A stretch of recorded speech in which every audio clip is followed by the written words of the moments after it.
Hello friends, स्वागत है आप सभी का हमारे यूट्यूब चैनल में। दोस्तों, हम लोग करने जा रहे हैं बीपीएससी एडीओ बीपीएससी 72nd और बिहार में आने वाले जितने भी कॉम्पिटिटिव एग्जामिनेशन है उनके लिए करंट अफेयर का प्रैक्टिस सेट। आज हम लोग का प्रैक्टिस सेट 1 है। इस प्रैक्टिस सेट में आप जितना भी प्रश्न देखेंगे सारा प्रश्न एडिटोरिया की जुनून सीरीज 2.0 से लिया गया है।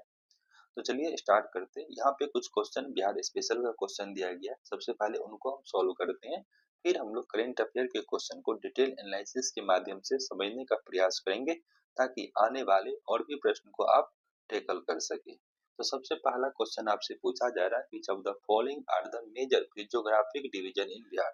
तो कौन सा मेजर फिजियोग्राफिक डिवीजन है बिहार का, तो आपको बताना है। देखिए, बिहार को डिवाइड किया गया 3 मेजर फिजियोग्राफिक डिवीजन में। जो शिवालिक रेंज और जो तेराई रीजन है यह नॉर्दर्न पार्ट है। वहीं जो गंगा प्लेन है यह सेंट्रल पार्ट है। और जो साउदर्न पार्ट है उसे कहा गया है साउदर्न प्लेट्यू रीजन। तो 102 का जो राइट आंसर है that is A. Question number 103। Question number 103 आपसे पूछा जा रहा है, which of the following feature are included in the Shivalik region of Bihar. तो कौन सा फीचर है जो शिवालिक रीजन ऑफ बिहार में इंक्लूडेड है। देखिए, जो शिवालिक रीजन है बिहार का यह इंक्लूड करता है रामनगर डोन, इनके अलावा सोमेश्वर रेंज और हरसा वैली, जिसे डोन वैली के नाम से भी जानते हैं। वहीं जो राजगीर हिल है यह लोकेटेड है साउदर्न प्लेट्यू रीजन में, not in the Shivalik. So right answer जो 103 का 1, 2 and 3। Let's see question number 104। Question number 104 आपसे पूछा जाएगा, famous Sonpur Mela is held at the confluence of which two river. जो सोनपुर मेला है इस दो रिवर के संगम पे लगता है। देखिए, इन ऑप्शन में जो right answer that is B, Ganga and Gandak. Sonpur मेला एशिया का one of the largest cattle fair है और यह गंगा और गंडक के कन्फ्लुएंस पे लगता है। Next question, question number 105। Question number 105 आपसे पूछा जा रहा है, Barabar caves known for their association with Ajivika and exotic polish are located in which district. जो बराबर केव्स है वह मेनली किस जगह किस डिस्ट्रिक्ट में लोकेटेड है। देखिए, जो बराबर केव्स है ये group of rock cut caves है। यह मेनली लोकेटेड है जहानाबाद डिस्ट्रिक्ट में। सो राइट आंसर 105 का बी। जो बराबर केव्स है यह one of the oldest surviving rock है और ये बिलोंग करता है मौर्य पीरियड से। सो राइट आंसर जो है 105 का दैट इज बी, बराबर केव्स जहानाबाद में लोकेटेड है। क्वेश्चन नंबर 106 आपसे पूछा जा रहा है, consider the following statement regarding Bhimbandh sanctuary. तो भीमबान सेंचुरी से रिलेटेड कौन सा स्टेटमेंट यहाँ पे करेक्ट है। देखिए, पहला स्टेटमेंट करा it is located in the south west of Munger district, बिल्कुल करेक्ट है। जो भीमबान वाइल्ड लाइफ सेंचुरी यह मुंगेर डिस्ट्रिक्ट में लोकेटेड है। दूसरा करा it is situated south of Ganges river in the northern edge of Chota Nagpur. यह भी स्टेटमेंट करेक्ट है। यह जो सिचुएटेड है गंगा के साउथ में और northern edge of Chota Nagpur plateau. Main animals include tigers, panthers, sloth beer and four horn antelope. यह भी बिल्कुल करेक्ट है। सो यहाँ पे तीनों स्टेटमेंट करेक्ट है। 106 का जो राइट आंसर है that is D. Let's see question number 107। Question number 107 आपसे पूछा जा रहा है, which of the following was not among the 7 martyrs of 11 अगस्त 1942। 11 अगस्त 1942 में कौन सा 7 मार्टियर्स में शामिल नहीं थे। देखिए, इन ऑप्शन में जो राइट आंसर है दैट इज रामकृष्ण सिन्हा। रामकृष्ण सिन्हा जो थे वह 11th जो 7th मार्टियर्स थे उसमें शामिल नहीं थे। रामकृष्ण सिन्हा जो था यह 8 फ्रीडम फाइटर थे जो सक्सेस हुए थे in hoisting flag on Patna secretariat. वहीं अगर कुछ इससे इम्पोर्टेंट पॉइंट देखा जाए, जो डीएम ऑफ पटना थे जो फायरिंग को ऑर्डर किए थे उनका नाम था WG आर्चर और फायरिंग जो कैरी किया गया था गोरखा मिलिट्री फोर्स के द्वारा। तो यह भी पॉइंट आप ध्यान में रखिएगा। Question number 108। राम स्वरूप देवी एक प्रोमिनेंट वीमेन फ्रीडम फाइटर थी बिहार से and was imprison in which central jail in 1931। तो जो रामस्वरूप देवी थे एक प्रोमिनेंट वीमेन लीडर थी, उसे इम्प्रिजन किया गया था कि सेंट्रल जेल में 1931 में। देखिए जो राम स्वरूप देवी थे एक्टिवली पार्टिसिपेट की थी सिविल डिसोबीडियंस मूवमेंट में और इसे इम्प्रिजन किया गया था भागलपुर सेंट्रल जेल में। सो राइट आंसर 108 का सी। क्वेश्चन नंबर 109 आपसे पूछा जा रहा है who among the following was not a moderate leader from Bihar. कौन सा जो लीडर थे वो मॉडरेट लीडर नहीं थे बिहार से। देखिए जो जयप्रकाश नारायण है यह बिलोंग करते थे सोशलिस्ट और more radical stream of freedom movement. इनके अलावा सच्चिदानंद सिन्हा, महेश्वर प्रसाद और सैयद हैदर हुसैन यह मॉडरेट लीडर थे, बल्कि जयप्रकाश नारायण यह मॉडरेट लीडर नहीं थे बल्कि यह सोशलिस्ट और more radical stream of freedom movement थे। Question 110 which of the following statement regarding minerals found in Bihar are correct. तो कौन सा यहाँ पे स्टेटमेंट करेक्ट है रिगार्डिंग मिनरल्स। पहला करा mica is found in the Nawada district, बिल्कुल करेक्ट है। Quartz silica sand is found in the Bhagalpur, Jamui, Munger and Nalanda district, यह भी statement correct. So right answer 110 का that is C. Question number 111, question number 111 आपसे पूछा जा रहा है, यहाँ से हम लोग का करंट अफेयर का क्वेश्चन यहाँ पे शुरू होता है। पहला कह रहा है consider the following statement regarding based on national family health survey 5, है ना, उसके अनुसार आपको बताना है कौन सा स्टेटमेंट यहाँ पे करेक्ट है। देखिए पहला कह रहा है वीमेन एजुकेशन हैज इंक्रीज, बिल्कुल करेक्ट है। Ability of clean toilet has increase, यह भी करेक्ट है। And problem of anaemia has decrease, यह स्टेटमेंट इनकरेक्ट है। जो प्रॉब्लम ऑफ एनीमिया है यह डिक्रीज नहीं हुआ है बल्कि एनीमिया का प्रॉब्लम इंक्रीज हुआ है। इनके अलावा जो नेशनल फैमिली हेल्थ सर्वे 5 है इसका जो पीरियड 2019 से लेकर के 2021, इनका जो कुछ और फाइंडिंग जहाँ फीमेल लिटरेसी है ना, स्कूल अटेंडेंस, ये दोनों इंक्रीज हुआ है, अर्ली मैरिज डिक्रीज हुआ है। और इसका जो सर्वाइविंग एजेंसी है जो सर्वे करवाता है वो कौन कराता है, ministry of health and family welfare and international institute for population science के द्वारा इस सर्वे को पब्लिश किया गया है ना। तो ये पॉइंट ध्यान रखिएगा, इंपॉर्टेंट पॉइंट है। Ministry of health and family welfare and international institute of population and international institute for population science. Next question, question number 112, question number 112 आपसे पूछा जा रहा है according to human development report 2005 what is India approximate HDI value. India का जो approximate HDI value है वह कितना है। देखिए ह्यूमन डेवलपमेंट रिपोर्ट 2025 के अनुसार इंडिया का जो अप्रोक्सीमेट एचडीआई वैल्यू है वह 0.685 है। इनके अलावा कुछ और important point, human development index इसे पब्लिश किया जाता है यूनाइटेड नेशन डेवलपमेंट प्रोग्राम के द्वारा। इनमें 3 कंपोनेंट होते हैं, एक life expectancy, education and per capita income. जो एचडीआई का वैल्यू रेंज होता है वह 0 से 1 होता है। एचडीआई 2025 का रिपोर्ट देखें, इंडिया का जो एचडीआई है 0.685, पहला जो है आइसलैंड, और इंडिया का जो rank 130 out of 193। Next question, question number 113, question 113 आपसे पूछा जा रहा है in which city 97th Academy Award 2005 was held. तो 97th एकेडमी अवार्ड 2025 कहाँ पे हुआ है। देखिए ट्रेडिशनली एवरी ईयर जो एकेडमी अवार्ड होते हैं इसे ऑर्गेनाइज किया जाता है लॉस एंजल्स में। और यह पॉइंट इंपॉर्टेंट है, वेन्यू ऑफ जो मेन इवेंट था वो था Dolby theatre Hollywood Los Angeles. Award present किया जाता है academy of motion picture arts and science के द्वारा। सो 97th एकेडमी अवार्ड 2025 कहाँ पे हुआ, लॉस एंजल्स में हुआ है। क्वेश्चन नंबर 114, क्वेश्चन 114 आपसे पूछा जा रहा है who was awarded the best director award at the 71st national film award. जो 71st नेशनल फिल्म अवार्ड है उसमें किसको बेस्ट डायरेक्टर का अवार्ड दिया गया है। देखिए जो बेस्ट डायरेक्टर का अवार्ड है वो दिया गया सुदीप्तो सेन को, है ना। और इसे किस फिल्म के दिया गया, the Kerala story, national award for best director film Kerala story के लिए दिया गया सुदीप्तो सेन को।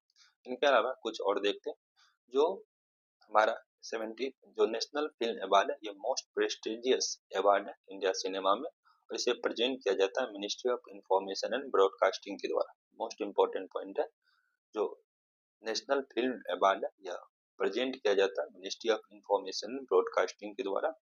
इनमें जो बेस्ट फीचर फिल्म का अवार्ड दिया गया दैट इज 12 फिल्म।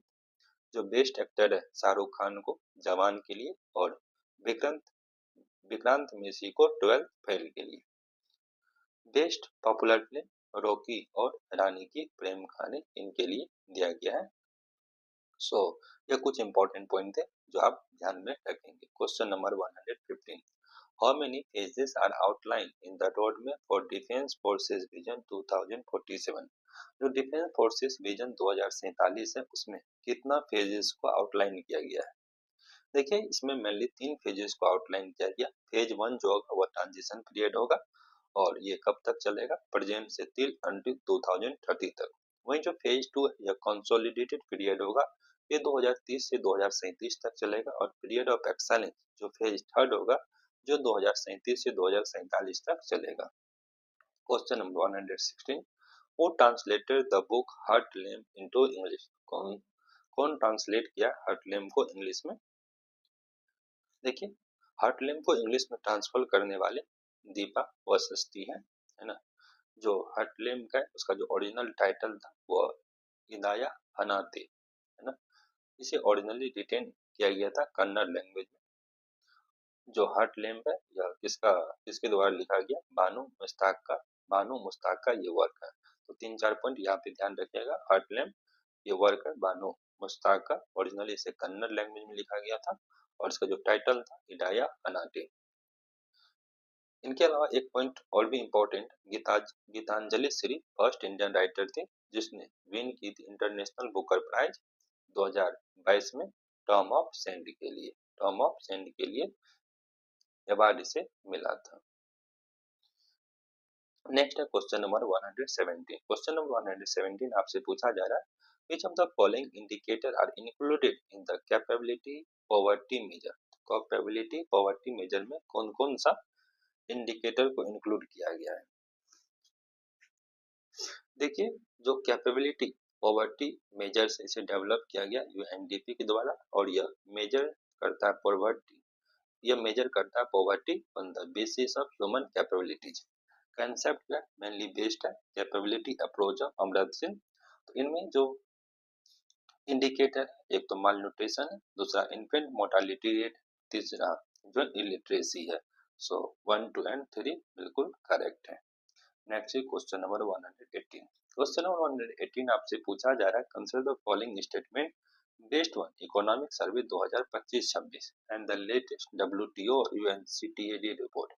तो इकोनॉमिक सर्वे 2025-26 और लेटेस्ट डब्ल्यूटीओ यूएनसीटीएडी का जो रिपोर्ट है उनके अनुसार आपको करेक्ट कोड बताना है। पहला कहना India is the world 7th largest exporter of service, बिल्कुल करेक्ट स्टेटमेंट है। इंडिया जो है वर्ल्ड का 7th लार्जेस्ट एक्सपोर्टर है सर्विस में। दूसरा कहना India rank among top 15 in the export of digital service, यह भी स्टेटमेंट बिल्कुल करेक्ट है। इंडिया का जो रैंक है एक्सपोर्ट ऑफ डिजिटल सर्विस उसमें इंडिया का रैंक 5th है। In fiscal year 2005 service export exceed $387.5 billion, यह भी बिल्कुल करेक्ट है। Impressive year on year growth देखने को मिला कितना? 13.6% का। इंडिया का रैंक 3rd है among the economy of the global south in the term of diversification of trading partner, यह भी पॉइंट ध्यान रखिएगा। सो यहाँ पे जो तीनों स्टेटमेंट बिल्कुल करेक्ट है। इंडिया जो है वर्ल्ड 7th लार्जेस्ट एक्सपोर्टर है सर्विस में, इंडिया का रैंक जो है डिजिटल डिलीवर्ड सर्विस में 5th है। Next question number 119। Question number 119 आपसे पूछा जा रहा है which of the following scheme are included among the service provided by Kisan e मित्रा? किसान ई मित्रा के द्वारा जो सर्विस प्रोवाइड किया जा रहा है उनमें कौन कौन स्कीम को यहाँ इंक्लूड किया है? देखिए पहला देखते हैं प्रधानमंत्री किसान सम्मान निधि, पीएम किसान निधि, यह बिल्कुल इसको शामिल किया गया। जो किसान ई मित्र है ना यह मेनली लॉन्च किया है ministry of agriculture and farmer welfare के द्वारा, और इस स्कीम के अंदर जो इंक्लूड किया गया एक तो पीएम किसान निधि है, इसके अलावा किसान क्रेडिट कार्ड है, तीसरा है प्रधानमंत्री फसल बीमा योजना है ना। वही प्रधानमंत्री सिंचाई योजना यह इंक्लूड नहीं है, पीएम कृषि पीएम कृषि सिंचाई योजना को इंक्लूड नहीं किया गया किसान ई मित्र में। तो जो मेन पॉइंट है यहाँ पे आपको ये ध्यान रखना है, किसान ई मित्र जो है इसे लॉन्च किया गया ministry of agriculture and farmer welfare के द्वारा। प्राइमरी इसे डेवलप किया गया था पीएम किसान के लिए। अब लेकिन अब ये प्रोवाइड करता है असिस्टेंट अदर स्कीम, जैसे प्रधानमंत्री पीएम किसान हो गया, केसीसी हो गया और पीएमएफबीवाई प्रधानमंत्री फसल बीमा योजना। नेक्स्ट क्वेश्चन 120 आपसे पूछा जा रहा है, consider the following statement regarding the financial inclusion index. Financial inclusion index से रिलेटेड आपसे क्वेश्चन पूछा जा रहा है। देखिए जो फाइनेंशियल इंक्लूजन इंडेक्स है इनके बारे में देखें तो आरबीआई रिलीज किया है national strategy for financial inclusion 2025-30। जो फाइनेंशियल इंक्लूजन इंडेक्स है इसे इंट्रोड्यूस किया गया था 2021 में। तो पहला स्टेटमेंट करना, जो proportion of bank account holder है in India reach approximately 89% in 2020-24। देखिए according to world bank global index 2020-25, यहाँ पे क्या पूछा, proportion of bank account holders in India reach approximately 89% 2020-24। बिल्कुल करेक्ट स्टेटमेंट है। दूसरा कह रहा नंबर ऑफ एफबीसी, यानी number of FBC bank Mitra has increase, यह भी करेक्ट है। 2019 में जो 30.1% था वहीं 2024 में यह 85.6% हो गया है। तीसरा कारण base year for the RBI DPI has taken at 2080 which is taken as 100, यह भी बिल्कुल करेक्ट है। तो मेनली इस सवाल से आपको क्या क्या सीखना है, जो फाइनेंशियल इंक्लूजन इंडेक्स है यह नीति आयोग के द्वारा लाया जाता है। आरबीआई रिलीज किया है national strategy for financial inclusion 2025-30। World bank global index 2025 के अनुसार जो प्रोपोर्शन है बैंक अकाउंट होल्डर का वो अप्रोक्सीमेटली रीच कर गया 89% 2020-24।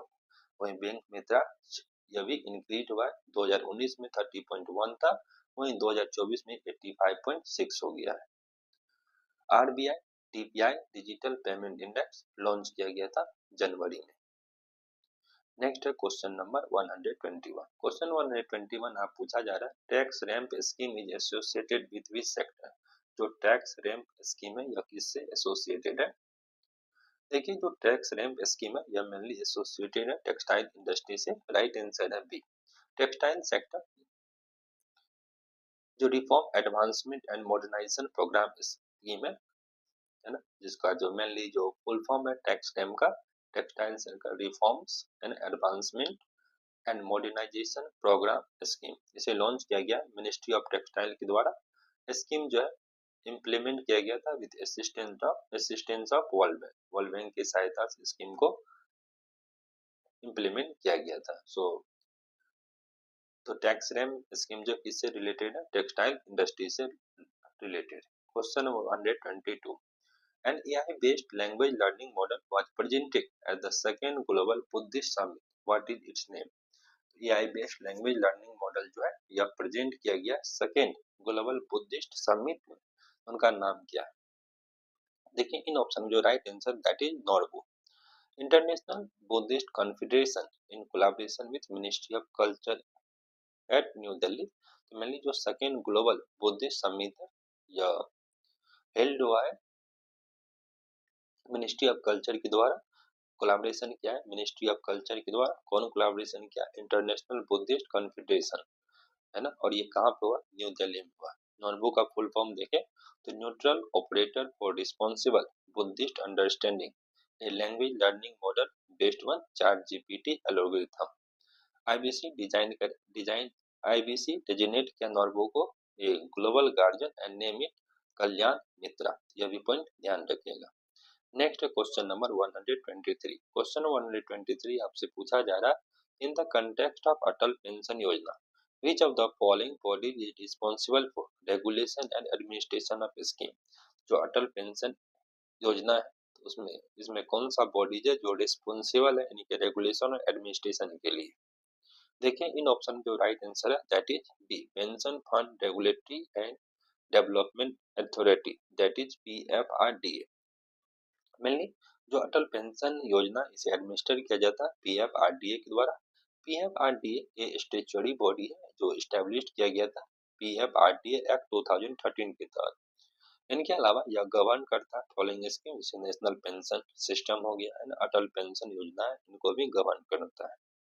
वही जो employees provident fund organisation EPFO यह एडमिनिस्टर करता है एम्प्लॉय प्रोविडेंट फंड और एम्प्लॉय पेंशन स्कीम को। तो यह कुछ इंपॉर्टेंट पॉइंट थे इस क्वेश्चन से रिलेटेड। क्वेश्चन 124 आपसे पूछा जा रहा है under the Pradhan Mantri street vendor Atmanirbhar Nidhi Nidhi PM Svanidhi scheme if beneficiary repay the loan on time which of the following benefit they receive। मतलब क्वेश्चन ये पूछा जा रहा है पीएम स्वनिधि स्कीम के तहत अगर कोई बेनिफिशियरी लोन को रिपे कर देता है टाइम में तो उन्हें कौन सा बेनिफिट मिलेगा। तो पहला कह रहा है eligibility for the loan of a higher amount, बिल्कुल करेक्ट है।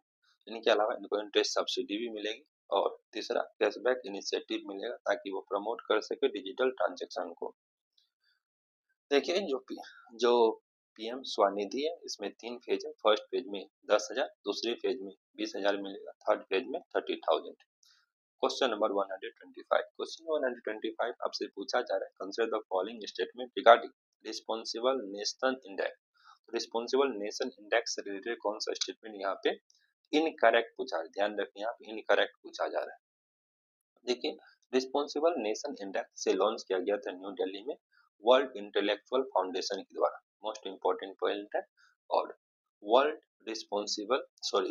इंटेलेक्चुअल फाउंडेशन ने रिलीज किया रिस्पॉन्सिबल नेशन इंडेक्स, है ना। तो पहला कर it measure the contribution of nation to the global economic development, बिल्कुल इनकरेक्ट है। जो इनका जो ऑब्जेक्टिव है रिस्पॉन्सिबल नेशन इंडेक्स का शिफ्ट करना global discourse from power to responsibility. India का रैंक 5th है इन इट। यह भी स्टेटमेंट इनकरेक्ट है क्योंकि इंडिया का जो रैंक है वह है 16th, है ना। It was launch in new Delhi, ये बिल्कुल करेक्ट है। यह स्टेटमेंट करेक्ट है, इसे लॉन्च किया गया था न्यू दिल्ली में। पहला स्थान अगर इसमें देखा जाए तो सिंगापुर का, सेकंड स्थान जो है स्विट्जरलैंड का, वहीं थर्ड स्थान डेनमार्क का। इंडिया का रैंक जो है 16 है और ये इवोल्यूट करता है 154 नेशन को। Next question. सो आपसे पूछा कौन सा स्टेटमेंट इनकरेक्ट है, तो 1 और 2 इनकरेक्ट है। 125 का जो राइट आंसर है दैट इज ए।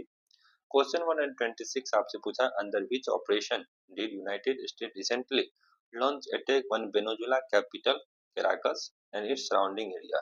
तो किस ऑपरेशन के तहत यूनाइटेड स्टेट लॉन्च किया अटैक वेनेजुएला कैपिटल कैराकस और सराउंडिंग एरिया पे। देखिए इन ऑप्शन जो राइट आंसर है that is operation absolute result. Mainly जो ऑपरेशन इनके अलावा अगर देखा जाए तो ऑपरेशन जस्ट काउच ये कंडक्ट किया गया यूनाइटेड स्टेट के द्वारा टू आउस्ट पनामा रूलर जिसका नाम था मैनुअल नोरिगा। उसका डेजर्ट स्टॉर्म इराक के लिए और अर्जेंट फरी ग्रेंडा के लिए है ना, जिरेंडा के लिए। ये कुछ इंपॉर्टेंट ऑपरेशन थे यूनाइटेड स्टेट के द्वारा। नेक्स्ट है क्वेश्चन नंबर 127। क्वेश्चन नंबर 27 आपसे पूछा जा रहा है consider the following statement regarding the export preparedness index and choose the correct statement. पहला कह रहा it is release by NITI Aayog, बिल्कुल करेक्ट है। वहीं जो फर्स्ट एडिशन इसका पब्लिश किया गया था 2020 में। Top performer among the large state include Maharashtra, Tamil Nadu, Gujarat and Uttar Pradesh, यह भी बिल्कुल करेक्ट है। जो टॉप परफॉर्मर है वह है महाराष्ट्र एंड तमिलनाडु। तीसरा कारण in the financial year 2024-25 India merchandise export stood at the US dollar 437.7 billion, यह भी बिल्कुल करेक्ट है। सो यहाँ पे तीनों स्टेटमेंट यहाँ पे करेक्ट है। राइट आंसर है 127 का D. Let's see question 128। Question 128 आपसे पूछा है consider the following statement regarding Jan Nayak Karpoori Thakur Kisan Samman Nidhi and choose the correct statement पूछा जा रहा है। देखिए जो जननायक कर्पूरी ठाकुर किसान सम्मान निधि है इसे अनाउंस किया गया बिहार बजट 2026-27 में, है ना। इस स्कीम के तहत फार्मर को प्रोवाइड किया जाएगा एनुअल असिस्टेंट 3,000 का, बिल्कुल करेक्ट है। This amount will provide in addition to PM Kisan scheme, यह भी करेक्ट है।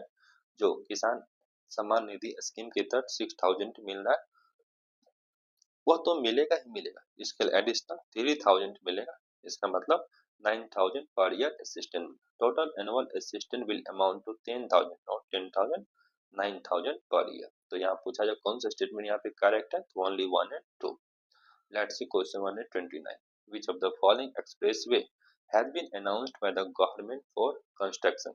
तो कौन सा एक्सप्रेसवे है ना अनाउंस किया गया गवर्नमेंट के द्वारा जो कंस्ट्रक्शन के लिए।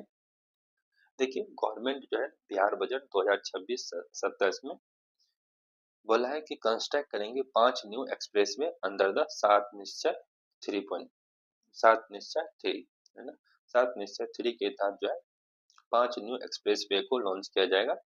इनमें आपका Patna Purnia expressway, Gorakhpur Siliguri express, Raxaul Haldia expressway, Buxar Bhagalpur expressway and 5वां है Varanasi Ranchi Kolkata expressway. So यहाँ पे जो है ना चारों स्टेटमेंट बिल्कुल करेक्ट है। 129 का राइट आंसर है that is D. Let's see question 130। Question 130 आपसे पूछा जा रहा है consider the following statement regarding Bharat Vistaar initiative and which was recently in news.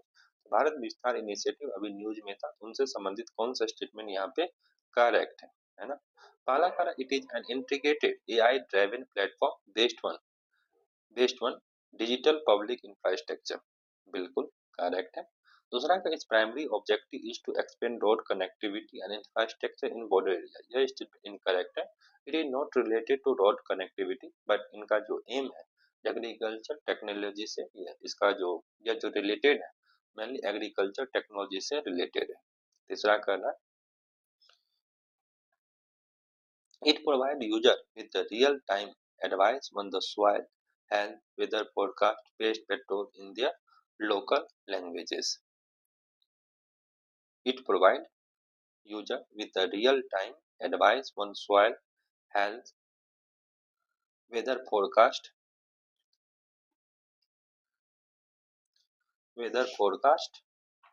pest control in their local languages।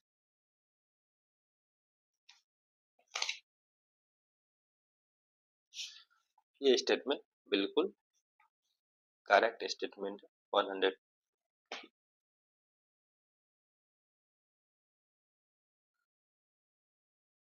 तीसरा स्टेटमेंट करेक्ट है। वहीं चौथा जो कर रहा है user would require high speed internet access to utilize, ये स्टेटमेंट इनकरेक्ट है। यूजर को जो है लिमिटेड कनेक्टिविटी प्रोवाइड किया जाएगा। सो राइट आंसर है user would require high speed internet access, no user would require limited connectivity to utilize it. तो यहाँ पे कौन सा स्टेटमेंट करेक्ट है, 1 और 3 करेक्ट है। सो राइट आंसर है दैट इज बी। 130 का जो राइट आंसर है that is B. Let's see question number 131।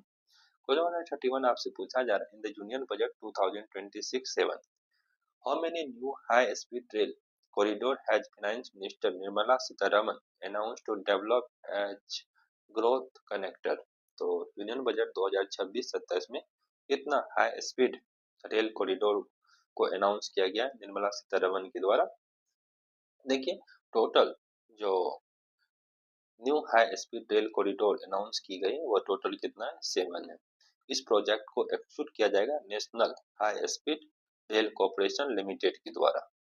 Next question number 132। Question 132 आपसे पूछा जाए अकॉर्डिंग टू PLFS यानी periodic labour force survey 2024-56 report consider the following statement regarding the distribution of Indian workforce. तो सबसे पहले जो periodic labour force survey इसे release किया जाता है ministry of statistics and programme implementation के द्वारा। पहला स्टेटमेंट करना the service sector control employ more people than the agriculture sector, है ना। यह स्टेटमेंट इनकरेक्ट है। सर्विस सेक्टर करंटली एम्प्लॉय नहीं करता more people than agriculture sector, बल्कि agriculture remain the largest employer, अभी भी एग्रीकल्चर जो है सबसे लार्जेस्ट एम्प्लॉयर है। दूसरा कारण the proportion of casual labour has increase compare to previous decade, यह भी स्टेटमेंट इनकरेक्ट है। जो रिसेंट ट्रेंड है ऑब्जर्व किया जो मार्जिनल डिक्लाइन हुआ है कैजुअल लेबर में। तीसरा कारण the percentage of regular wage salary category is higher in urban area compare to rural area, यह स्टेटमेंट करेक्ट है। जो परसेंटेज ऑफ रेगुलर वेज और सैलरीज कैटेगरी है वह हायर अर्बन एरिया में कंपेयर किया जाए रूरल एरिया में। तो कौन सा स्टेटमेंट यहाँ पे करेक्ट है? केवल 3 स्टेटमेंट करेक्ट है। इनके अलावा कुछ और पॉइंट को देखते हैं। जो BLFS रिपोर्ट है उसमें A decline in India unemployment rate was recorded during the October-December 2020-25 quarter. 2025 का जो अक्टूबर दिसंबर क्वार्टर था उसमें इंडिया का जो अनएम्प्लॉयमेंट रेट है उसमें डिक्लाइन देखने को मिला है। अनएम्प्लॉयमेंट रेट डिक्लाइन किया है 4% रूरल एरियाज में, वहीं 6.7% अर्बन एरियाज में। ध्यान रखिएगा 4% जो है वो रूरल एरियाज में और 6.7% अर्बन एरियाज में। Overall labour force participation rate देखें, individual age 15 years and above यह राइज हो गया 55.8%। वहीं वर्कर पॉपुलेशन रेशियो यह इंक्रीज हो गया एंड पहुंच गया 53.1%, इंडिकेटिंग ग्रोथ इन वर्कफोर्स। तो ये कुछ इंपॉर्टेंट पॉइंट थे पीरियोडिक लेबर फोर्स सर्विस से रिलेटेड, है ना, तो ये ध्यान रखिएगा। Next question, question number 133। Question 133 आपसे पूछा जा रहा है, consider the following statement in context of economic survey 2025-26। तो इकोनॉमिक सर्वे 2025-26 से रिलेटेड कौन सा स्टेटमेंट यहाँ पे करेक्ट है? पहला कर रहा है, India real GDP growth rate for the financial year 2026-27 is projected to be between 6.5% and 7%। बिल्कुल करेक्ट है। इंडिया का जो रियल जीडीपी ग्रोथ रेट है फाइनेंशियल ईयर 2026-27 के लिए से प्रोजेक्ट किया है 6.5% से लेकर के 7% के बीच में। दूसरा कारण, government has successfully achieve the target bringing the fiscal deficit below 4.5% of GDP. जो इंडिया का जो टारगेट था, गवर्नमेंट का जो टारगेट था फिस्कल डिफिसिट को 4.5 से कम लाना है, तो वह अचीव कर चुका है, यह भी बिल्कुल करेक्ट है। तीसरा है, according to survey India has now become world fourth largest economy in the terms of purchasing power parity. यह स्टेटमेंट इनकरेक्ट है। बेस्ड ऑन पीपीपी इंडिया का जो है ना, बेस्ड ऑन पीपीपी है ना, purchasing power parity, India currently world का third largest economy है। पहला चाइना, सेकंड यूएसए है। वहीं मार्केट एक्सचेंज रेट पर देखें तो इंडिया का जो है ना, इंडिया जो है ना फिफ्थ लार्जेस्ट इकोनॉमी है। Next question number 134। क्वेश्चन 134 आपसे पूछा जा रहा है, consider the following statement regarding INS Vagsheer, है ना, आईएनएस बगसीर से संबंधित कौन सा स्टेटमेंट यहाँ पे करेक्ट है? करेक्ट कोड चूज करना।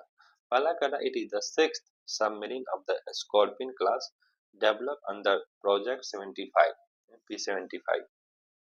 देखिए यह सिक्स्थ और फाइनल सबमरीन है स्कॉर्पियन क्लास का जो डेवलप किया गया अंडर प्रोजेक्ट 75। बिल्कुल करेक्ट है। इनके अलावा इनसे पहले जो डेवलप किया है कलवेरी, खंडेरी, करंज, बेला और वगैरह, तो ये सिक्स और फाइनल सबमरीन था। दूसरा का, it is nuclear power submarine. No, यह न्यूक्लियर पावर सबमरीन नहीं होता, बल्कि जितने भी कलवेरी क्लास है यह powered diesel electric propulsion system के द्वारा। तीसरा कर, it has been constructed by Mazagon dock ship builder limited in collaboration with France naval group. बिल्कुल करेक्ट है। इसे जो कंस्ट्रक्ट किया गया Mazagon dock ship builder limited के द्वारा फ्रांस नेवल ग्रुप की कोलैबोरेशन से। सो विच स्टेटमेंट यहाँ पे करेक्ट है? 1 और 3। 134 का जो राइट आंसर है दैट इज बी।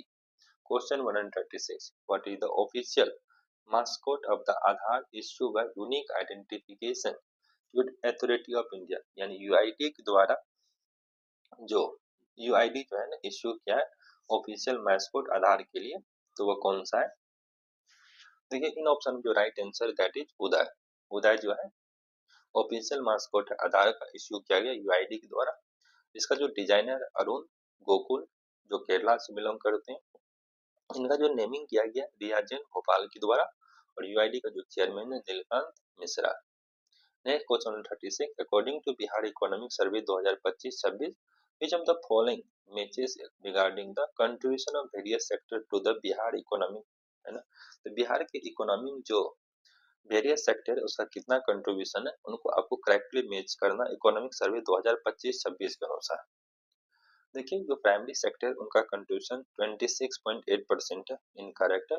जो प्राइमरी सेक्टर उनका कंट्रीब्यूशन 18.3% है। सेकेंडरी सेक्टर का कंट्रीब्यूशन 18.3 है। नो, सेकेंडरी सेक्टर का जो कंट्रीब्यूशन है वो 26.8% है ना।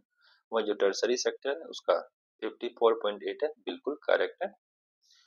और वह जो ग्रोथ इन मैन्युफैक्चरिंग सेक्टर है उनमें जो देखने को मिला इनका जो कंट्रीब्यूशन है 11.1। तो ध्यान रखिएगा प्राइमरी सेक्टर का 18.3, सेकेंडरी सेक्टर का 26.8 और ग्रोथ इन मैन्युफैक्चरिंग सेक्टर 11.1।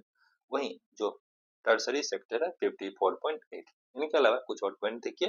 देखो ईयर 2024-25 बिहार का जो इकोनॉमिक ग्रोथ है कांस्टेंट प्राइस पे 8.6% है था। वहीं जो करेंट प्राइस है 13.1। पर कैपिटा इनकम जो है करेंट प्राइस पे वह इंक्रीज हुआ है कितना 76,490। तो यह भी इंपॉर्टेंट पॉइंट है, ध्यान रखेंगे। Question number 137। दो the eco friendly bamboo huts project of Valmiki Tiger Reserve, which local tribes groups are targeted for the creation of employment opportunity through the eco-friendly bamboo huts project of Valmiki Tiger Reserve। कौन सा local tribes group है जो target किया गया for the creation of employment opportunity? In option में जो right answer that is Tharu and Orion. Valmiki tiger reserve ये waste Champaran में और ये स्ट्रॉन्ग होल्ड थारू ट्राइब का। सो राइट आंसर है 137 का बी। क्वेश्चन 138। क्वेश्चन 138 आपसे पूछा जाए अंडर द 7 निश्चय 3 स्कीम जो अनाउंस किया है गवर्नमेंट ऑफ बिहार के द्वारा, total target set for creating employment opportunity over the next 5 year, यानी 5 साल के अंदर में जो टारगेट सेट किया गया है कितने एम्प्लॉयमेंट को जनरेट करेगा 7 निश्चय 3 स्कीम के तहत? देखिए इन ऑप्शन में जो राइट आंसर है दैट इज 1 करोड़ है। इनके अलावा 7 निश्चय 3 जो है उनमें जो 7 निश्चय है वह क्या, double employment, double income, prosperous industry, empower Bihar, progress in agriculture, prosperity for the state, advanced education, a bright future, accessible healthcare, a safe life, a strong foundation, modern expansion, dignity for all, ease of living। तो ये 7 निश्चय 3 के तहत ये सारे resolution है। Next है question 139। Question 139 के अनुसार according to Bihar IT policy 2020-25 which location in the state are being developed as the key IT hubs and plug and play center। देखो IT पॉलिसी 2025 के तहत इस लोकेशन का डेवलप किया जाएगा IT hubs and plug and play centre. देखिए इन option में जो राइट आंसर है that is Bihta and Rajgir है ना। तो राइट आंसर हो गया 139 का 1 एंड 2, बिहाटा पटना का और राजगीर नालंदा। इसके जो है ना IT पॉलिसी 2025 के तहत डेवलप किया जाएगा as IT hubs and plug and play centre. Last question, near which city has the government of Bihar completed the land allocation process to develop India first fintech city?